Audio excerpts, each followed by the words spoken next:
He came riding up just past noon, the sun high and mean above the ridgeline, its heat hammering down on the roof shingles of the old trading post like it was trying to burn history off the boards.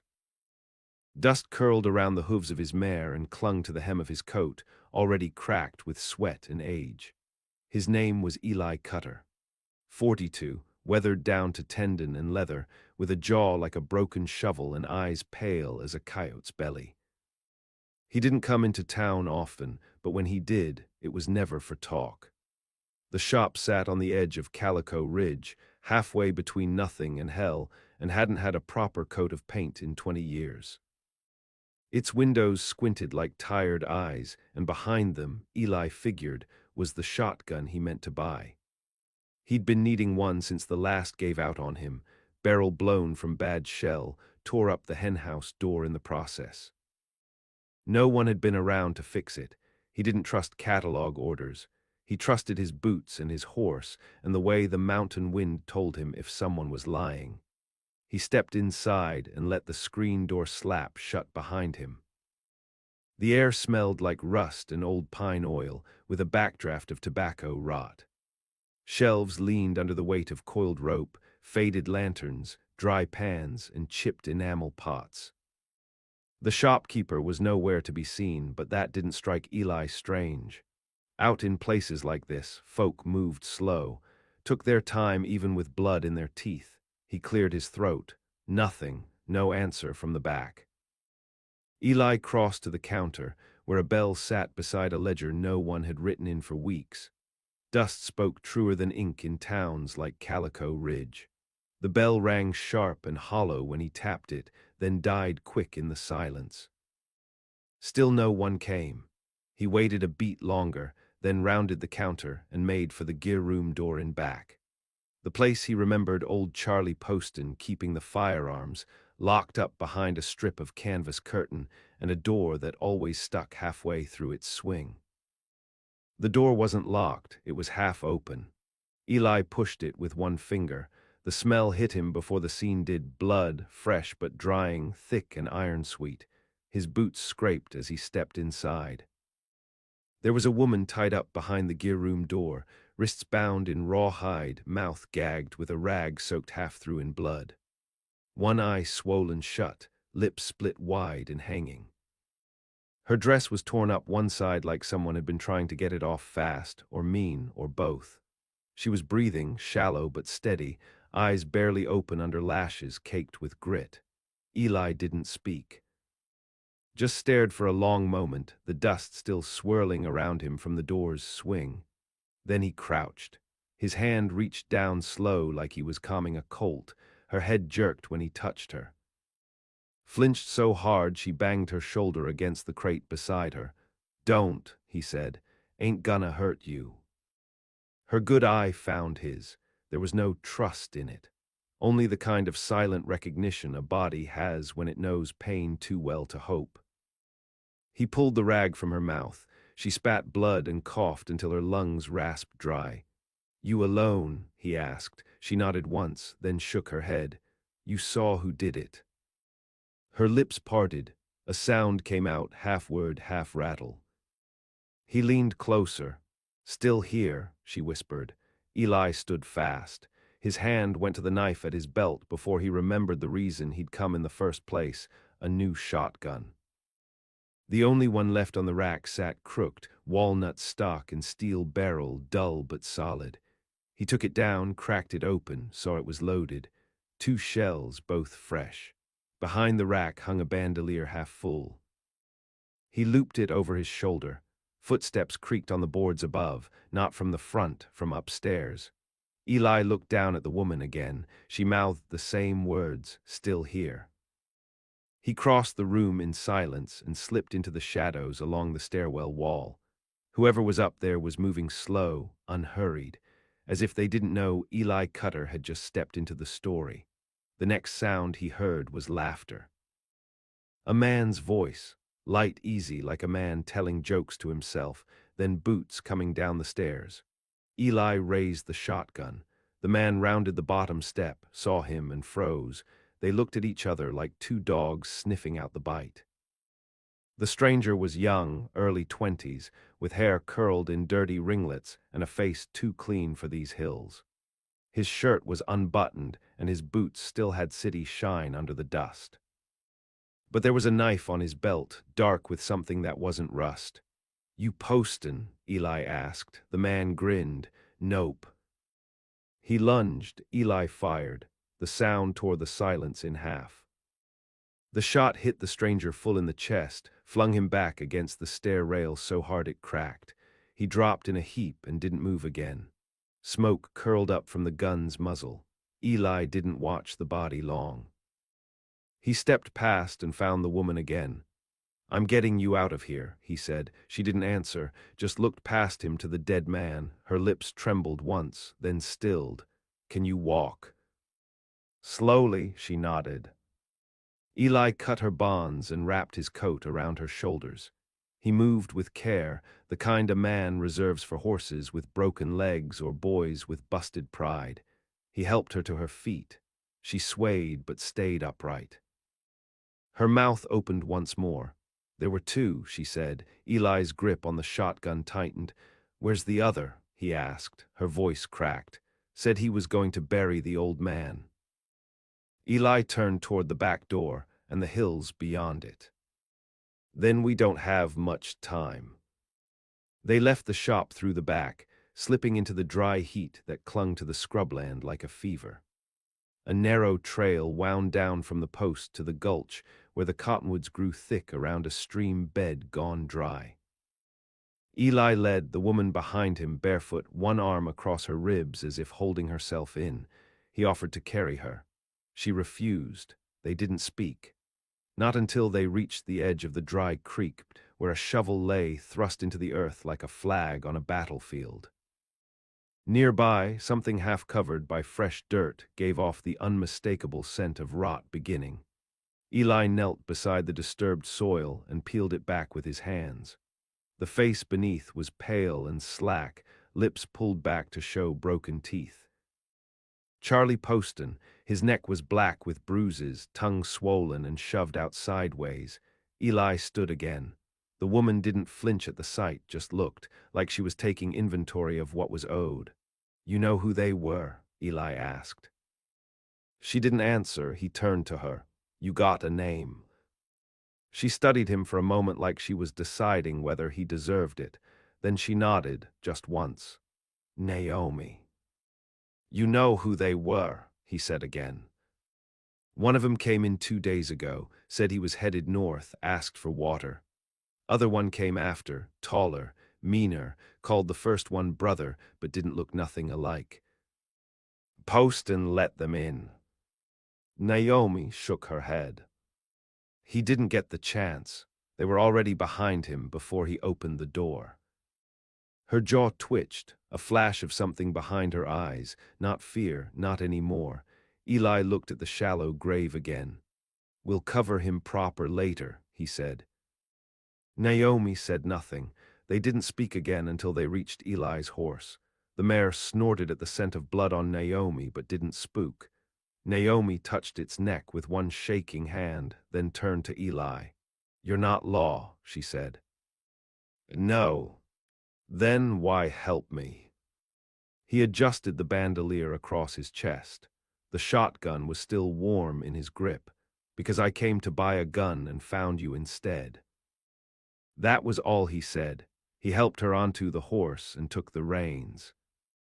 They moved west, away from town, toward the edge of the canyon where Eli kept his own place, some 15 miles out and hidden from the road by a ridge of black rock.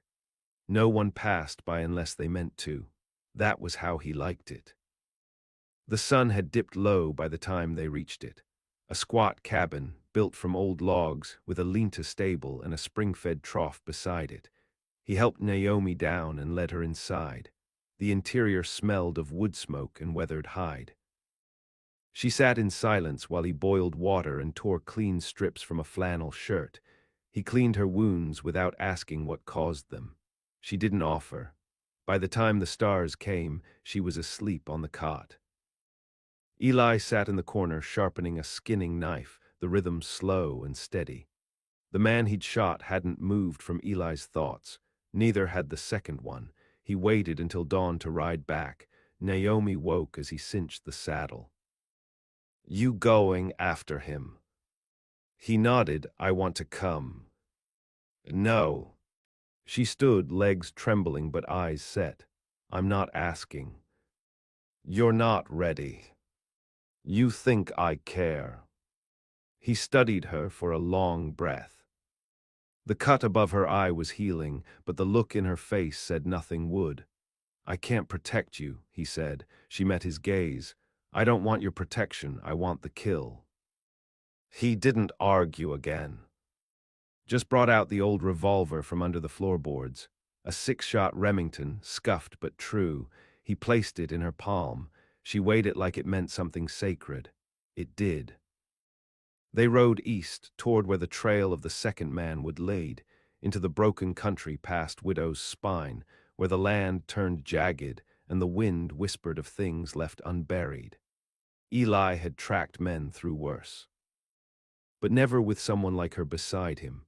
By the second day, they found sign, boot tracks headed north, staggered like the man had been moving fast, drag marks in the dirt, and blood, not much, but fresh. That night they camped under a bluff. Naomi sat near the fire, fingers tracing the revolver's grip. "What'd he say to you?" Eli asked. She didn't look up. "Nothing." "No threats. No words, just did what he wanted." Eli nodded, let the fire crackle. Naomi spoke again after a long silence. "When I screamed, the first one laughed, the one you killed. He said no one'd come, that the world forgot about women like me." Eli's jaw clenched, but he didn't speak. Naomi's eyes lifted to his. "You prove him wrong, or you just passing through." He met her stare across the fire. The flames licked her face in orange light, making her look carved from something harder than flesh. "I reckon I'll stay long enough to see him dead." She gave a slow, single nod, then leaned back against the stone and shut her eyes. Eli didn't sleep that night. He kept watch, the shotgun across his lap, while the wind moved around them like a warning. In the morning, they found a burned-out wagon 4 miles north, bones scattered where buzzards had already feasted. A trail of hoofprints led from it, but only one set. The second man was riding now, running. Naomi stepped beside the broken wagon, looked down at the scorched remains. Was this his doing? Eli looked close. No, too old. This was weeks back. She bent down and picked something from the ash. A ring, half melted. She didn't say a word. Just held it a moment, then tucked it into her dress. They kept moving. By noon, the land began to change. Rock turned redder, sharper. The trail narrowed. Eli pointed to a rise ahead. "We'll see him soon." "You still ready?" Naomi slid the revolver into the waistband of her dress. "I was ready the minute he opened that door." They reached the ridge and dismounted, moved on foot now, quiet, careful. Up ahead, a lean figure crouched by a creek, washing his face. He wore a coat Eli recognized from the gear room, the second man. Naomi stepped forward. Eli reached to stop her. She shook her head. "Mine." He didn't argue. She stepped down the slope, slow as a whisper. The man turned at the last second, eyes wide. Then the gun was in her hand, and the sound of it cracked the canyon open. The first shot missed. The second tore through his thigh. He screamed and twisted, slipping in the creek's mud, scrambling backward on elbows slick with blood and water. Naomi kept walking. Her face didn't change. The revolver in her hand stayed steady. She stepped into the water like it wasn't even there. Eli stood above them on the ridge, shotgun low but ready, eyes hard. The man, this second brother, this butcher, gasped and dragged himself halfway behind a rock. His hands clawed at the dirt like he could bury himself inside it. Naomi stopped a yard from him. "You remember me?" she asked. His eyes found hers, wild and wet. He nodded. "Then say it," she whispered. He opened his mouth. No words came. She shot him again, this time through the hand that reached up in plea. He screamed, curling around the ruined fingers, blood washing downstream in slow spirals. He didn't have the look of a killer anymore. Just a thing begging not to be finished. You laughed, she said. When your brother held me down, you smiled like you'd done it before. He choked on his breath. Please. Did she say please, too? His lips quivered. I didn't touch you, I didn't. He made me. Naomi's voice cut through him. Tell me her name. He blinked. The girl in the wagon you burned. You saw the ring. Tell me her name. I don't. She shot him in the chest. He bucked once. Then sagged. Eli made his way down slow. The creek wet his boots. She was still standing there, the gun lowered now, her shoulders rising with each breath like the whole world had been sitting on them.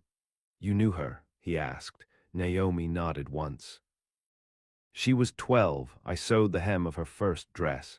She liked birds. Said the ravens didn't scare her because they looked like they had secrets. Eli crouched by the body, checked the pulse out of habit. There was none.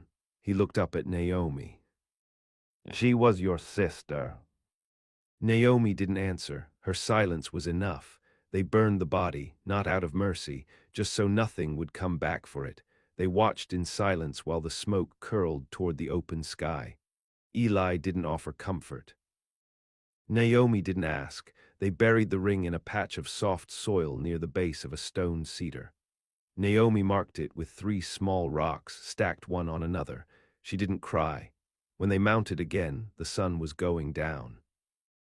They didn't head back to the cabin. Not yet. There was something else unfinished.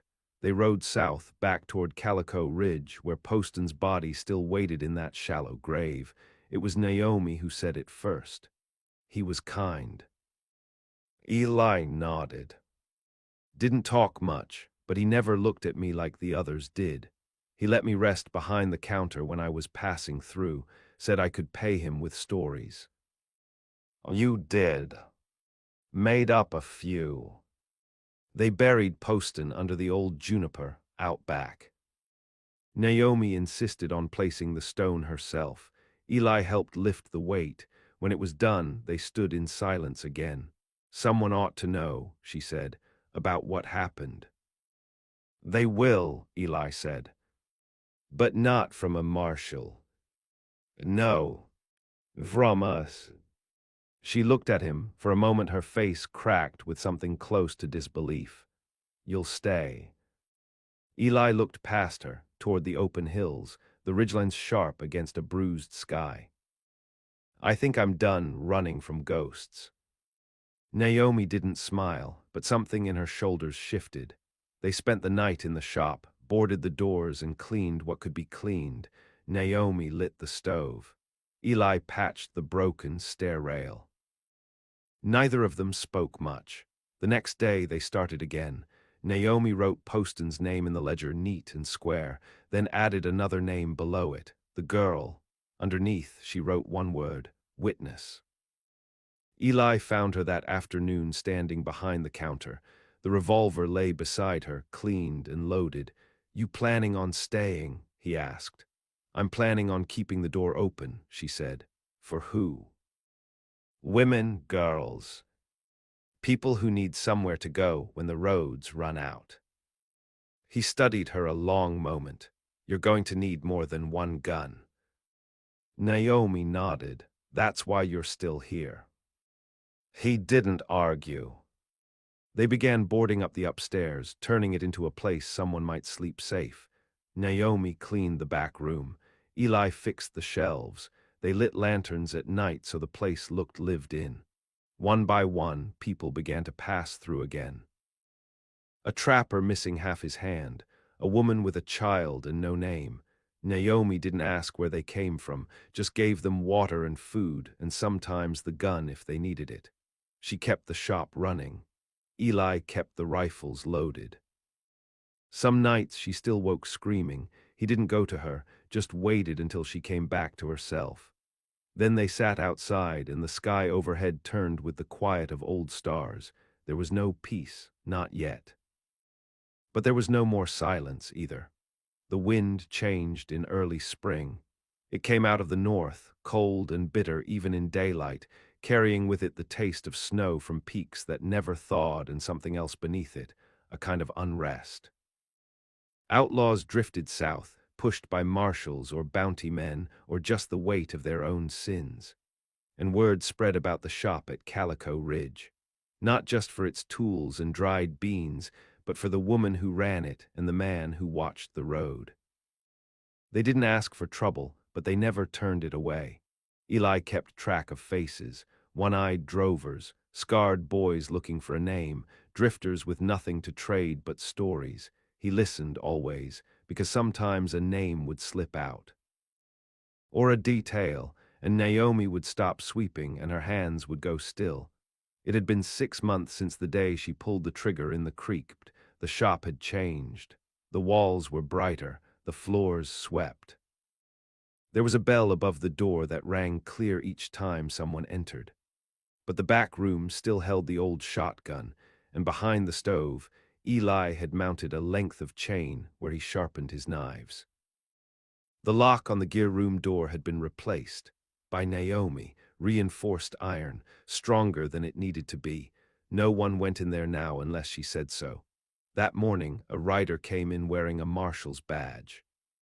His coat was too clean and his mustache too neat for these parts, but his eyes were sharp, and the revolver on his hip was worn silver from drawer after drawer. Naomi saw him first. He stepped through the door like he owned the dust on the floorboards. "Ma'am," he said. Naomi nodded. "Coffee's hot. Biscuit if you want it." He touched the brim of his hat. "Appreciate it." Eli appeared from the back. The marshal's gaze ticked to him. Then down to the shotgun on the wall. "You cut her." Eli didn't answer. The marshal smiled like a man used to waiting. "I've been riding circuit through Vermilion Ridge. Found a body out near Widow's Spine. Burned bad, real bad." But what teeth he had matched a wanted man by the name of Jacob Ferrin. You ever hear that name? Eli's silence held like rock. Naomi moved to pour the coffee. The marshal kept going. He and his brother Abel were wanted for the assault and murder of 4 women in Red Valley, and a merchant by the name of Poston. Eli didn't blink. "That's so." The marshal sipped the coffee, winced, strong. Naomi said nothing. "You see them pass through?" the marshal asked, looking at each of them in turn. Naomi stared back. Her voice didn't waver. "We've had a lot of riders, not all left names." The marshal smiled again, but it didn't reach his eyes. "Well, just wanted to be sure. We found tracks leading this way and figured someone must have seen something." "Maybe," Eli said, "but a man running don't always stop to talk." "That's the truth," the marshal said. He left 10 minutes later. Naomi watched him ride off through the dust. Eli stood beside her. "He knows," she said. "He suspects." "That's enough." Eli adjusted the bandolier he hadn't worn in weeks. "Then we make ready." And so they did. That night, Naomi pulled the ledger from under the counter. She added 3 more names: Abel Ferrin, Jacob Ferrin, and a girl called Elsie, whose name had never been spoken in the shop until that night. Then she lit a candle and began to write something else. A record, not for law, not for justice, for memory. She didn't stop until the candle burned to nothing. The next morning, they set out traps along the northern ridge.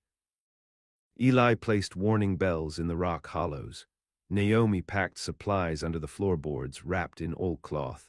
She sharpened every blade, every nail. She swept the shop twice. She made bread and left it out to cool. It was 3 days before the marshal returned. But this time he didn't come alone. 4 men rode with him, not deputies, gunmen. You could tell by the way they carried themselves. Hired men. They stopped outside the shop like they were staking a claim. Naomi stepped out first, no gun in hand, just flour on her sleeves and calm in her eyes. The marshal dismounted. "We've been thinking," he said. "Maybe you too know more than you said." Naomi didn't move. "Maybe you're the reason they disappeared." Eli appeared beside her. No shotgun in sight, but the way he stood made one unnecessary. "You got a warrant?" he asked. The marshal laughed once. "No, sir, I got suspicion. That's a start." One of the gunmen stepped forward. "Back room," the marshal said. "Check it." Eli didn't speak. Naomi lifted her hand. "Only bodies in there are ones we buried," she said. "That's so." "Go ahead. But you'd best step careful. The floor bites." They stepped in anyway. The shop door closed behind them. Naomi moved to the corner where the old crate still sat. She lifted the lid. The sound that followed was metal sliding into place. Eli waited by the counter. Minutes passed. Then a curse, sharp and panicked, echoed from the back. Gunshots followed, muffled, then silence. One man stumbled out, bleeding from the gut, fell face first onto the floorboards. The marshal turned. "You booby-trapped the damn room." Naomi didn't flinch. "You shouldn't send dogs where men ought to go." The last two gunmen drew. Eli stepped forward and fired, one shot for each. Quick, clean, smoke drifted in the still air. The marshal went for his gun. Naomi already had hers up. "Don't," she said. He froze. "They were murderers," she said. "They confessed, with their hands, with their knives. I just made sure they didn't do it again." They were still men under the law. "And what are you under? You came here with killers, not orders." He said nothing. Eli stepped closer. "Ride back. Tell them the Farron boys disappeared into the canyon. Tell them you lost the trail." The marshal stared, then nodded.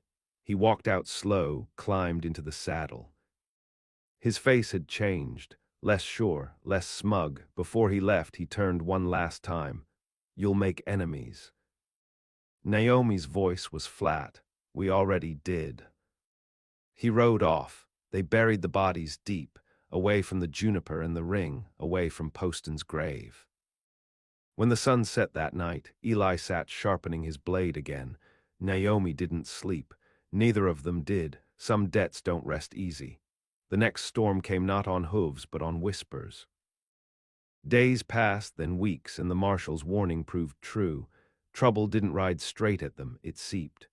Travelers who once stopped for bread and kerosene now passed wide. Naomi noticed it first. Fewer footsteps in the dust. Fewer coins dropped on the counter. Then came the man with the crooked hat, who asked too many questions without asking any at all. He rode off without buying a thing.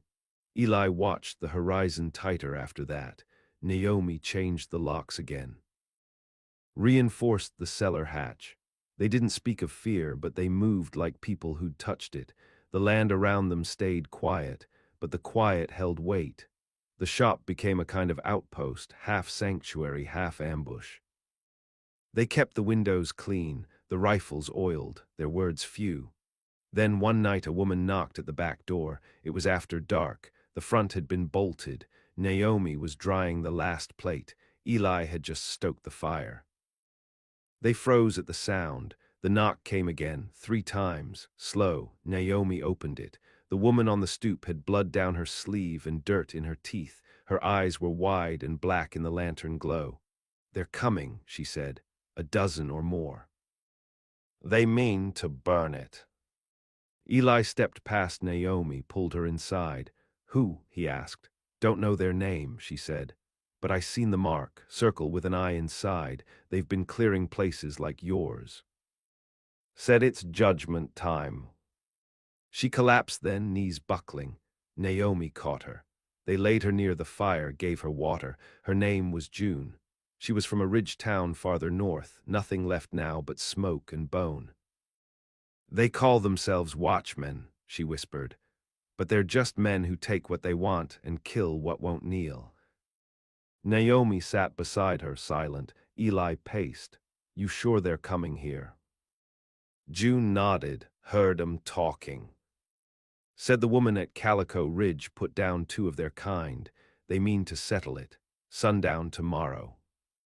That night they didn't sleep.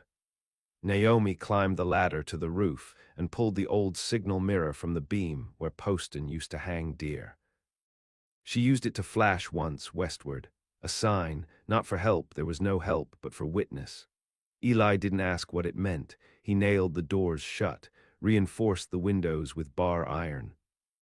He laid traps along the dry creek and soaked the front porch planks with oil. Naomi opened the gear room and pulled out a bundle she hadn't touched since the day she'd been found. Inside was a shotgun sawed short, her blood still faint in the grain of the stock. She took it. June woke near dawn. Her fever was high. "You'll die here," she murmured. "They don't stop." Naomi wiped her face with a wet cloth. "Then we don't stop either." The sun crept over the ridge like a knife rising slow. Heat came fast behind it, thick and still. They waited inside. Eli by the east window, Naomi at the back with the sawed-off. June lay wrapped in blankets in the cellar, breathing like a bird drowning. They heard the horses before they saw them. 12, just like June said. Faces covered in dust scarves, guns slung low. One of them carried a flag. A crude circle with an eye in the middle. The watchmen, they didn't speak, just rode up and spread out. Then the leader dismounted. He was tall, with skin burnt dark from long rides and eyes like polished stone.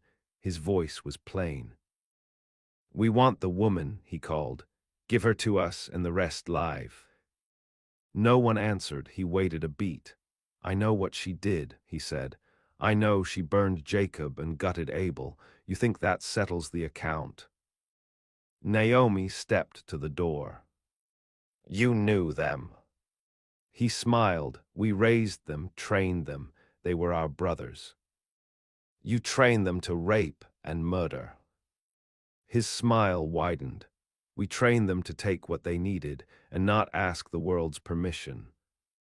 Naomi lifted the shotgun. "You picked the wrong grave to piss on." He laughed once, then all 12 drew. The first volley hit the front wall, wood splintered, glass shattered. Eli didn't move. He waited for the second wave when the men dismounted to rush. That's when he fired. The shotgun bucked once. A man went down. Naomi waited until they circled the side. She fired through the rear slats. One man screamed and fell. Another kept coming. The porch went up in flame. Eli had tossed the lantern as they breached. 2 more fell to the fire. The watchmen didn't stop, but they slowed. One crawled beneath the window. Naomi saw the shadow and dropped a clay jar from above. It shattered. Gunpowder and nails. The blast took half his face. Blood ran in the dust. They kept coming. By nightfall, 5 lay dead. One limped off into the canyon, arm trailing like rope. The leader still stood, untouched, watching the house like a man considering flood against stone. "You don't win," he said. "You just last longer." Naomi stood in the doorway. "That's enough."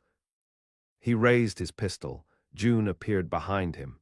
She crawled through the dirt, knife clutched in both hands. When she rose, she didn't scream. Just drove the blade into the back of his neck and twisted. He dropped to his knees.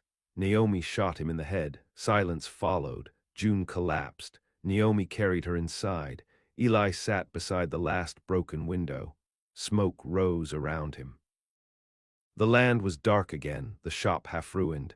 They didn't speak that night, but the doors stayed open, and the wind carried their names west. By spring, the bodies were bones.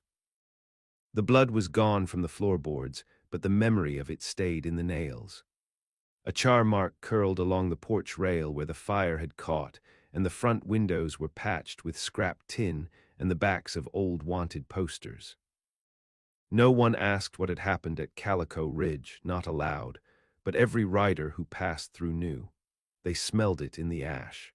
They felt it in the silence between Eli and Naomi, and in the gaze of the woman who now kept the ledger beside a loaded shotgun. Naomi no longer asked where people came from. She asked where they were going, and if they didn't have an answer, she fed them anyway. Some stayed for a night, some for a week. A few stayed longer.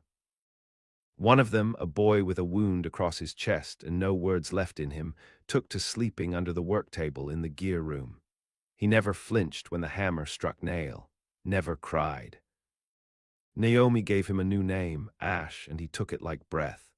Eli rebuilt the stables in silence. He no longer rode out unless Naomi asked it. His strength turned inward, his watch never easing.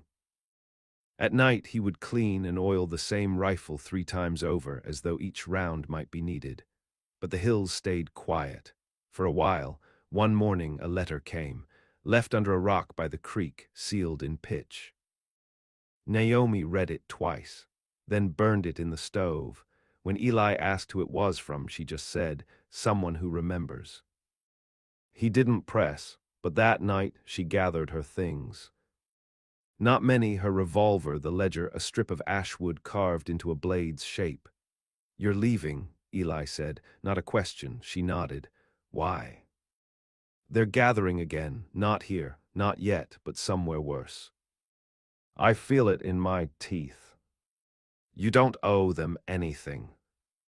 I owe myself, and the ones still locked in rooms no one's opened yet." Eli watched her. The woman he'd found bloodied and bound now stood taller than the doorframe. Not just because of her spine, but because of what she carried. He said nothing, just handed her a tin box. Inside were 6 shells, all hand-packed, one marked with a red notch. "The last one's for Mercy," he said. She took it without thanks. "Thanks weren't their way. I'll send word," she said. "I'll be here." Naomi left before dawn, riding a pale horse they'd taken off one of the watchmen. She didn't look back. The canyon swallowed her. Eli stood watching until the dust faded. The shop stayed open. The gear room became a kitchen again. The cellar stayed dark. Ash, the boy, began to speak in broken words. June recovered, slow but sure, and started stitching canvas into new curtains. Every few weeks, a stranger arrived with the same tired look, the kind that said they'd come far and lost more than they dared say. Eli never asked. He just gave them water and taught them how to hold a gun. Naomi's first letter came with the wind 6 months later. A girl delivered it, barely 16, with dried blood under her nails and teeth filed to points. She'd come from a mining camp 3 ridges over. Said Naomi had found her in a pit and shot the man who kept her there. The letter was short. One of them ran. I followed. He won't run again. Eli burned the letter after reading it, then reloaded the rifle. He put another shell in the tin. More came after. Not letters, people, girls, women, sometimes boys, all marked. All carrying the same silence Naomi once had. They never said her name. Just spoke of a woman who rode like wind through scorched hills, who never stayed, who kept a ledger and carried knives carved from wood and bone. A myth, some said, a reckoning, said others, but Eli knew the truth. Naomi wasn't out for justice, not anymore. She was shaping the world into something that could never do what had been done to her. And he was building the place they'd return to when it was done. Years passed. The shop grew quiet again, not for lack of people, but because peace had a different sound. Eli grew slower. His hands stiffened in the cold, but he waited. Every day, every dusk. Then one night, as the wind rose through the canyon and the coyotes held off their usual cry, a rider came from the east. She wore a black duster torn at the hem, and her hair was streaked with silver. Her hands were scarred, her eyes steady. She didn't knock. Eli opened the door before she reached it. Naomi stepped inside. Neither of them said anything. She pulled a bundle from her saddlebag, laid it on the table. Inside was a book, leather-wrapped, stained dark in places, her ledger. She filled it. Eli stared at the last page. One name, underlined twice. No details, just a final word written in Naomi's hand. Enough. She poured herself coffee. Sat across from him, the fire crackled. Ash, now taller, came from the back, saw her and froze. Naomi smiled at him, just a flicker. "Keep the door open," she said. Ash nodded once, then bolted it shut. Outside, the wind died. Inside, the silence was full. Not empty, not anymore.